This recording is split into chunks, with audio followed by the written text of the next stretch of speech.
എന്റെ മിമിക്രി പറഞ്ഞ നമ്മൾ യൂട്യൂബിലൊക്കെ കണ്ടിട്ടുണ്ട്, പക്ഷെ നേരിട്ട് എനിക്ക് ഇതുവരെ കാണാനുള്ള ഭാഗ്യം ഉണ്ടായിട്ടില്ല. സത്യമായിട്ട് ഇപ്പൊ മിമിക്രി പഴയ പോലെ ചെയ്യുന്നില്ല.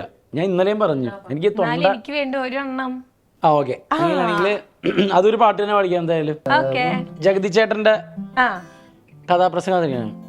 സൗന്ദര്യം വഴിഞ്ഞൊഴുകുന്ന അമ്മ പെങ്ങന്മാരെ, ഞാൻ പാടാൻ പോകുന്ന ഈ പാട്ട് കേട്ട് കഴിയുമ്പോ നിങ്ങൾ ബൊക്ക, മാല, പൂച്ചട്ട് ഇവയെല്ലാം തന്നില്ല വീർപ്പ് മുട്ടിക്കരുതേ എന്ന് പറഞ്ഞുകൊണ്ട് ഞാൻ തുടങ്ങുന്നു.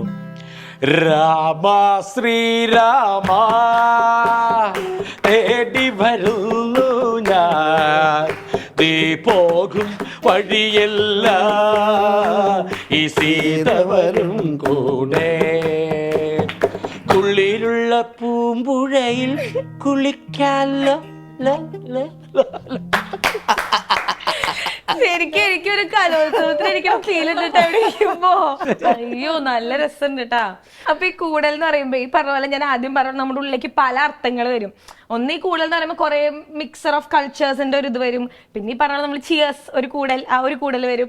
പിന്നെ നമ്മൾ ഈ പറഞ്ഞ പോലെ ക്യാമ്പിംഗ്, അങ്ങനെ കുറെ കൂടലുകൾ വരും. ശരിക്കും ഈ സിനിമയിൽ നമുക്ക് എന്തൊക്കെ കൂടലുകൾ കാണാൻ പറ്റും? ഇതൊരു സ്നേഹത്തിന്റെ കൂടുതലുണ്ട്, പ്രണയത്തിന്റെ കൂടുതലുണ്ട്, സൗഹൃദത്തിന്റെ കൂടുതലുണ്ട്, തല്ല് കൂടുതലുണ്ട്, അങ്ങനെ ഒരു കൂടലുണ്ടല്ലേ.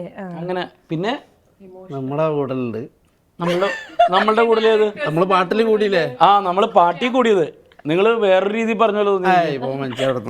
നല്ല സംവിധായകരുടെ കൂടലുണ്ട്. സംവിധായകരുടെ കൂടലുണ്ട്. രണ്ട് സംവിധായകരുടെ ഒത്തുകൂടിയ ഒരു സിനിമയാണിത്. ഒരുപാട് മ്യൂസിക് ഡയറക്ടേഴ്സ് ഒത്തുകൂടിയ സിനിമയാണ്. ഒരുപാട് ലിറിസിസ്റ്റ് ഒത്തുകൂടിയ സിനിമയാണ്. പറഞ്ഞത് മറ്റേ ആറാട്ടണനെ ടോണായി പോയി. എഴുത്തുകാര് കൂടെ അങ്ങനെ കുറെ കൂടുതലുകളാണ്. ചേട്ടാ ശരിക്കും നോക്കുകയാണെങ്കിൽ ഇത് ഫസ്റ്റ് മലയാളത്തിൽ തന്നെ ഫസ്റ്റ് ഒരു ക്യാമ്പയിൻ മൂവി അല്ലേ?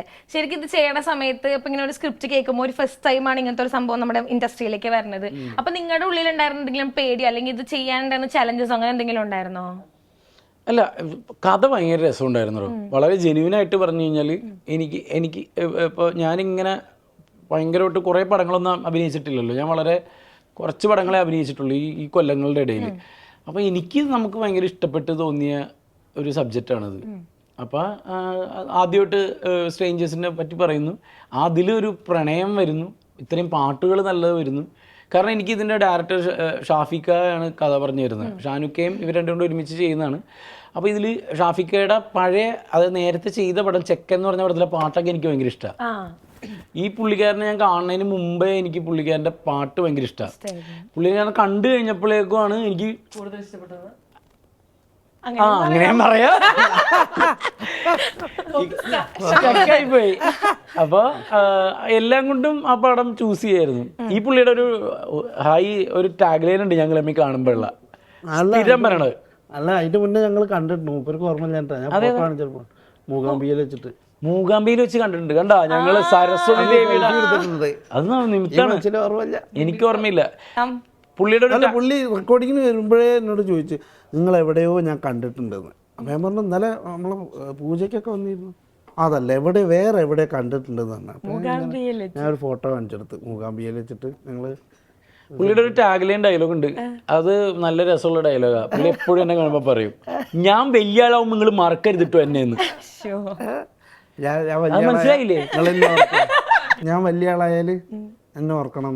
എനിക്ക് ഗ്രാമറ്റിക്കലേ തെറ്റാണല്ലോ. ഒരു മിനിറ്റ്, ഇത് ആരുടെ അടുത്താ ഞാൻ ഇരിക്കുന്നത്? ഒരാൾ അങ്ങോട്ട് ഇട്ടുമ്പോ അവർക്ക് മനസ്സിലാവില്ല, ഞാൻ പറഞ്ഞു കൊടുക്കാൻ പറഞ്ഞാൽ അതിലും മനസ്സിലാവാത്ത ആള്. ഞാൻ വലിയ ആളായ ഇപ്പൊ ചേച്ചിയോട് ഞാൻ പറയാം, ഞാൻ വലിയ ആളായ എന്നെ മറക്കരുതട്ടോന്ന്. അങ്ങനെയാണ് സാധാരണ എല്ലാരും പറയാറില്ല. എന്താ സാധാരണ പറയാറുള്ളത്? ചേച്ചി വലിയ ആളായി കഴിഞ്ഞാൽ എന്നെ മറക്കരുത്. ഇത് തിരിച്ചു പറയണ ഭ്രാന്തനാണ്. വിട് അടുത്ത വിട്. അതെ.